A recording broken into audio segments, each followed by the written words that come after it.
let's talk about the first one. I said the cedar shake. So when it comes to materials, what I like to do before I even get started is I'll actually change the time of day. You see how it's in the shade? So I'm going to click this and we'll do a deeper dive of the weather tab later. But I just want to change the sun direction so I'm getting direct sunlight on the material just so I can see it in proper light. It doesn't look too dark and so on. So I'm going to switch back to materials and I'm going to click this. Okay. So by default, I set it as this super bright green color. Any idea why I use all these bright colors? Do you know the purpose about this? The reason I have all these bright colors is honestly, it's a reminder to me when I'm in Lumion, like, hey, you still have work to do. You've got to edit this. If I textured everything in SketchUp, my file would start getting slower and it would actually be harder for me to realize if something's been enhanced by Lumion or not. So that's why I use these bright, kind of obnoxious colors to stick out. And I apply them to every single unique material. On the roofs, you'll notice that on the roofs going front to back, they're one asset. And when they go side to side, they're a different one. And that's just so I can control the rotation of them. That way I know the ones going side to side, definitely side to side, because sometimes the mapping gets a little weird and maybe this would go front to back and that wouldn't look realistic. So whenever you have a new material, just make sure, it's materialized in your software. So I've got, all those different areas kind of laid out in SketchUp. So let's go over here. And I said I actually have a texture for this. And to import a new texture, you see as I hover over here, it says load map. I'm going to click this and I'm going to navigate to the resources folder, right? And I'm going to go under material maps and you'll see that I've got a folder for wood shingles, right?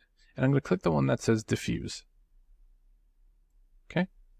And you'll see that that was added. Okay. And it's super, super teeny and small, right? And so we've got to fix that. So I'm going to increase this. And what's nice is since I actually have the photo of the built project, I can kind of count and see how many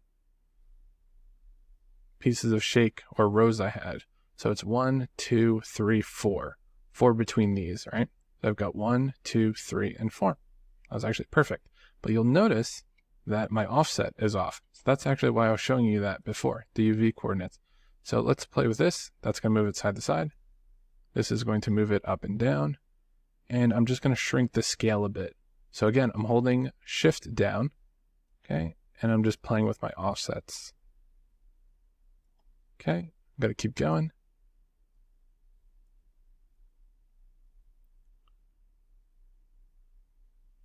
And we're almost there.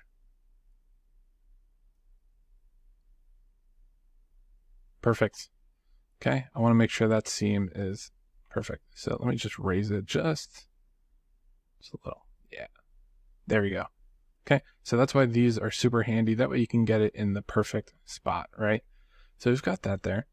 You'll notice my relief channel is blank, right? So I have two options. I can load it, or I can actually have it generate a normal map based on the texture. This is super useful if you just have a material sample. Since, I've provided the material for you, I'm going to click load map and I'm going to load the one that says normal. Okay, so you'll notice that there was a bunch of depth added. So it's flat, normal, right? So I don't want to go too high. Generally with the normal maps, you don't want to go too crazy. Otherwise you get all that wild information there. So I think right around 100, that's totally cool. I'm going to go and load the one that says specular. Okay, cool. Okay. And you'll notice that I don't see any difference. Why don't I see any difference? Because of my reflectivity, right? If I increase this a bit, now I'm actually going to be able to see what's going on here. Okay, again, this is like a wood product, so I want that pretty high. It's not super shiny by any means, so I'll leave that right around there. And I don't want it to be super shiny, right? And again, it's not a metal, some metalness of 0, totally fine. So if I look at the photo one more time, you'll notice the color is off. So right under settings, I'm going to go over and just lower this. And that's going to help desaturate it. All right. So that looks much, much better. Well, congrats. That's your first material in Lumion. You can see it's really not that bad. Here, since we have the texture maps, it makes things a little bit easier. But the reality is a lot of these materials that we'll be making together, you can totally get away with the Lumion library, right?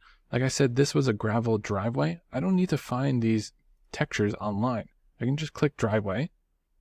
I'm going to go over to my library. And if I want, I could just search for gravel. And I could grab something like this. And there we go. This looks beautiful. And you'll notice this looks really good. So the reason it looks so good is right over here. This is that displacement guy, right? So remember how I said it's like it's adding geometry? So that's why this actually looks like a 3D model. So I'm going to add some of that.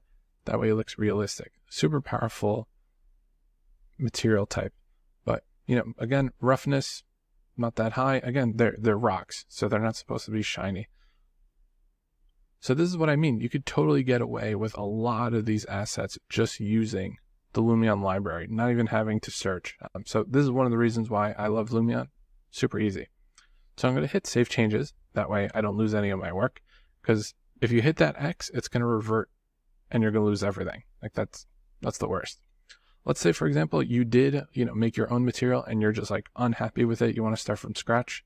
If you go under Library and then New, you can actually go back to the source or your imported material. So if you had a texture that came along on the import, it would bring that here, or it would just reset it. So I'll double click that and it made it green.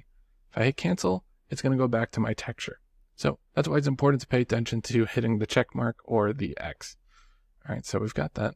So the next material we should tackle is the white trim. Okay, so you'll notice here I called it white paint. These are all the same things. The reason I have them as two different materials, this is kind of like, it's one of those things you get from experience where the client might change their minds and you don't want to have to go back into the source model. So there's been times where like the corner boards were like black and then they changed their mind to white. If I had this as the same material, it'd be changing them in both spots. So I like the extra flexibility, right? So let's go into white paint and let's go over to library. And like I said, it's white paint. It's white trim. It's going to be kind of like a glossy paint. So let's find something in the library that's painted. So I'm going to go over to library and let's go under plastics. And I'm going to pick one of these. Let's go with this. And you're probably like, well, that's crazy. Why would he go with that? So if you notice here, I'm actually choosing it just because of the normal map. I actually like all these different divots here. Makes it look a little more realistic. So I double click this and the texture, obviously we don't want this, but I do want this. I'm actually going to lower that. And there we go, right? So that has completely removed the texture from the equation. I can make it like a slight off-white. That's totally fine. I like the relief. Should I boost it up a little bit? Maybe. I'm going to play with the roughness a little bit, and I'm just focusing here. I want a little bit of gloss, right? We don't want a mirror finish, right? But we do want a little bit of a sheen.